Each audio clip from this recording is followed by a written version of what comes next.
How's it going there, Lauren? It's great. How are you? Great, thank you very much. Am I getting you from New York? Uh, California. I'm getting you from California. I know you have New York roots and all that, hence me asking. But Yes. most of the time when you're interviewing somebody, it's clear like, I'm going to talk about this project because this is what they have going on. But you have a lot. There's Roped, there's the Christmas movie and all that. Any preference on what we talk about first? I would love to talk about California Christmas first. Okay, so California Christmas is indeed that Christmas movie that I shortened the name of. Is that the first time that you and your husband professionally collaborated? So we met on the movie Roped. So it was technically the second time. But it was the first time that he and I were, technically he produced with me. So he was, there next to me when we were writing or when I was writing. He was right there next to me for hours and hours and hours. So he and I worked very well together, and it was really fun. When you speak to actors and actresses about writing aspirations, you're going to get 10 different answers from 10 different people. Some people say, well, I wanted to be a screenwriter in the first place, and I was just acting until that could take off. In your case, were you always hoping to be a screenwriter? No, actually, I was just an actress. I went to school for writing, for creative writing. There was a time in my life where I wanted to be a journalist. So I've always loved writing. And then, things started to slow down in my career for about 2 years. I was hardly auditioning or anything. And, sometimes that happens, and it's fine. It's part of the game. But I started writing screenplays, and I have about 14 screenplays that I've written 14. in the last 3 years. And I enjoy it so much. And I think my career will soon equal out to where I've written just as many movies as I've, been in. I really like it. I can't say I like it more than acting, because there's nothing like being on set and bringing a character to life, but Right. I definitely enjoy it a lot. I'm looking for a pre-COVID answer here. When you started with the screenwriting, did you have to be in a certain mood, or are you able to treat it like a day job where you go, well, whether or not anything good comes out of it, I'm going to be writing from 9 to 4? Yes. So I make a schedule for myself on Sunday night for the week, and I usually have writing for a chunk between 9 and 3:30. Kind of my window. But sometimes I'll go for 10, 12 hours a day, just typing. So yeah, I do try and treat it as a day job. It was the best advice that I've ever received from one of my mentors. And he does the same thing from 9 to 3:30, and he writes. It doesn't matter what he writes. He'll write on a project that he already has. He'll start a new project, but he treats it as his job. And you can only get better with that practice. So I've been doing that for a while. I just made up the 9 a.m. part. Is it really 9 to 3:30? 9 to 3:30, yeah, because I feel like I get to sleep in if I'm not working. Yeah. 9 a.m. is sleeping in to me, and it works. Now, you also have a background in ballet, and ballet, I think, frightens a lot of people, not just because of Black Swan, but you go, wow, that person works so much harder than me. That person's capable of so much more than me if they could tolerate ballet. Is there any correlation between ballet and screenwriting? Because they're both very disciplined kind of things where you could think you nailed it and somebody goes, nope, take another pass. Yes.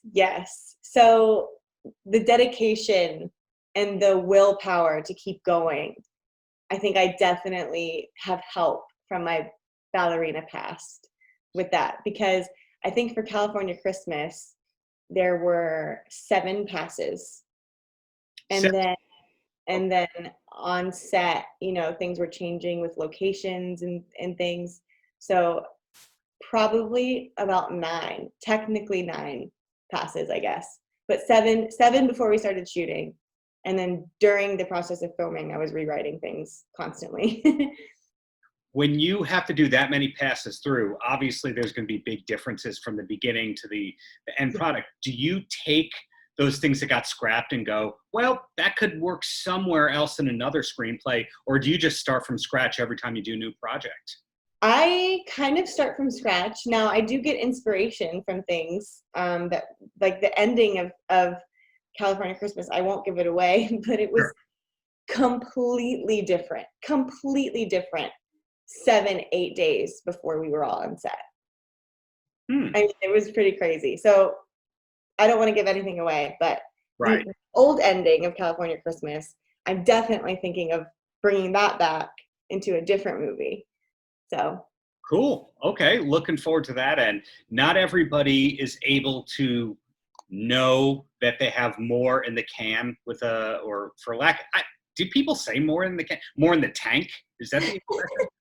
I like them The both. wordsmith I who's think they're both great. well, whatever it is, it's great to know that it's not like you exhausted all your options with one project. With, you said, 13 screenplays in the last 3 years, Yeah. and you said before that you kind of struggled with 2 years where the auditions weren't coming to you. Was there ever a moment in that where you almost gave up, or did you always have like this work ethic and determination that things were going to turn around?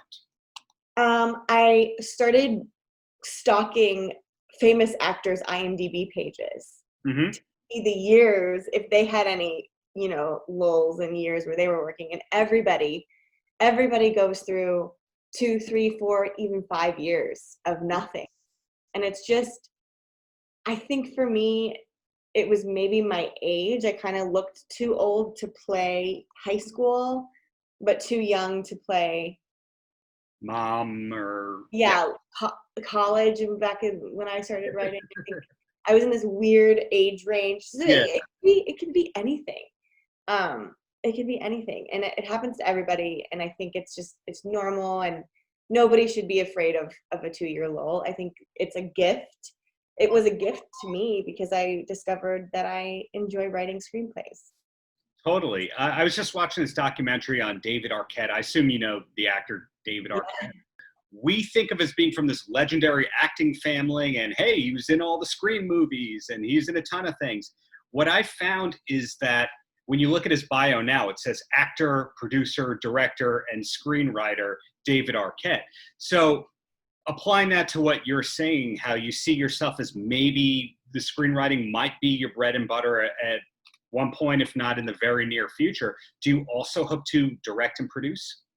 So I actually was a producer on California Christmas as well. Oh, part of And the experience. yeah, so I've produced a short film before, but I wasn't acting in the short film. So this was my first time producing and acting and writing at the same time.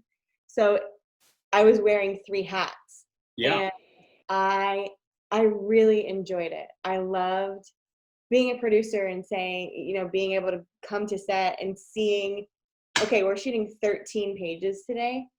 Let's just cut these 2 scenes because you know what? It's fine. We don't need them. Like, I was a writer and a producer, so it was really cool to be able to do all of those things at once. It was hard, but I want to do it again because I felt so creative, and my whole team around me, they were so patient because it was my first time producing a feature film. I had a Mhm. lot to learn. But everyone was so patient and creative, and I learned so much, and I really enjoyed it. So producing is definitely something that I will be doing in the future. Tough to answer this because a lot of people say, well, everything I do is like my own kid. Again, I'm struggling with these expressions here, but is there a particular project that you look at as your most proud thing that somebody goes, hey, what do you do for a living? And then you have to say, well, I'm an actress. Oh, well, what have I seen you in? And you say, this. Is it, Oh, or oh, is it going to be this movie that you have coming out in the fourth quarter? I think it's gonna be California Christmas. I'm so excited about it.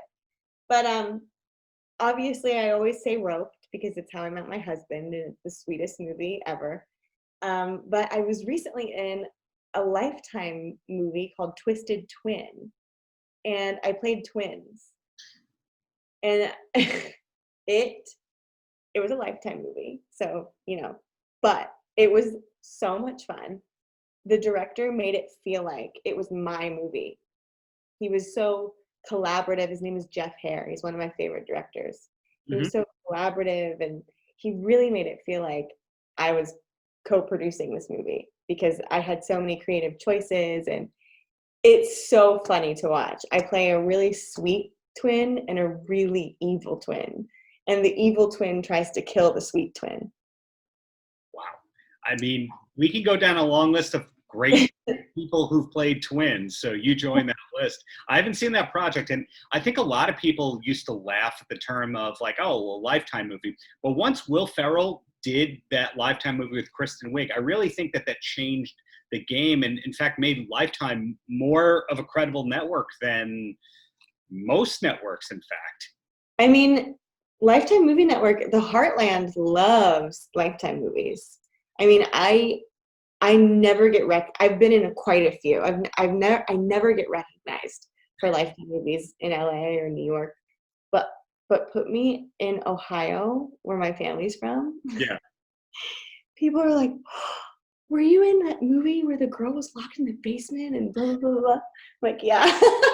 It's so funny. People love Lifetime, and I love Lifetime. I have a subscription to the Lifetime Movie Network. That is a glowing endorsement right there. So now that I've learned about your career per se, what is life like for you when you're not working in a time period like this aside from writing?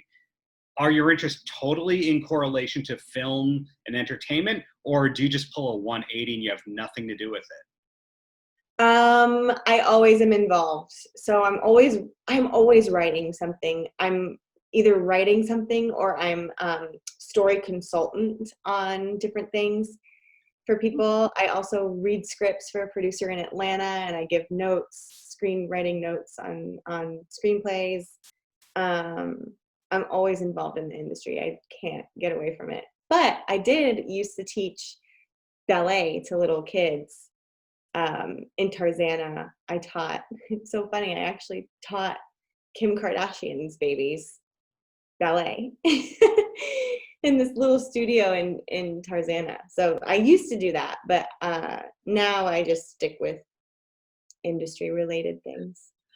So let's just say you have a pretty incomplete IMDb page if it's not showing screenplays that haven't yet been produced and the story consulting and the editing you do.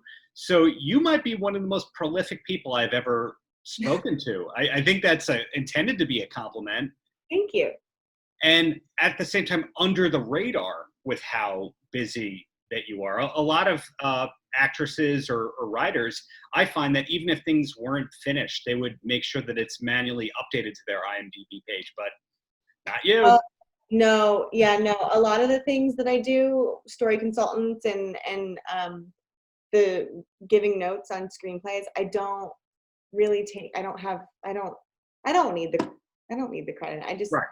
I just do it to learn. It's extra money on the side, and it's Sure. yeah. I'll get the credits later. You'll get the credit later. Cool. So 2 quick questions, and then you are free for me. And the first one is, what is the best television or film discovery, aside from the work that you've done, that you've had over the past few months of being holed up at home? Oh, I've started watching Downton Abbey. And I never watched it when it came out. I don't know why I was always turned off by it. But I started watching it, and it's now my new favorite show. And I stay up a little too late watching episodes of Downton Abbey. Have you yet tried the Highclere Castle Gin brand that they have on the market? That's the actual building, but not affiliated with the show. No, how cool. That's Pretty good cool. stuff. Pretty cool bottle. Cool. So my closer to you, because you've already imparted a lot of wisdom here about how a person can transcend the label of just being an actress, just being a ballet dancer and all that, to having a multifaceted career. Please give us some wisdom here. Any last words for the kids? Oh, I think I'm always in an acting class. I think even if you want to be a director or a producer or even a writer, to sit in an acting class and watch actors play and study scenes. I think it's so important because, you know, you wouldn't be a screenwriter if it wasn't for actors willing to do the projects. You know, you wouldn't be a director if it weren't for the actors who want to act in your project. So I think that is the best advice I could give is no matter what you want to do, producer, actor, writer, get in an acting class. Even if you just sit in. I mean, one of my acting classes, writers and directors would sit in and watch all the time. It's pretty common. So. Paltrocast.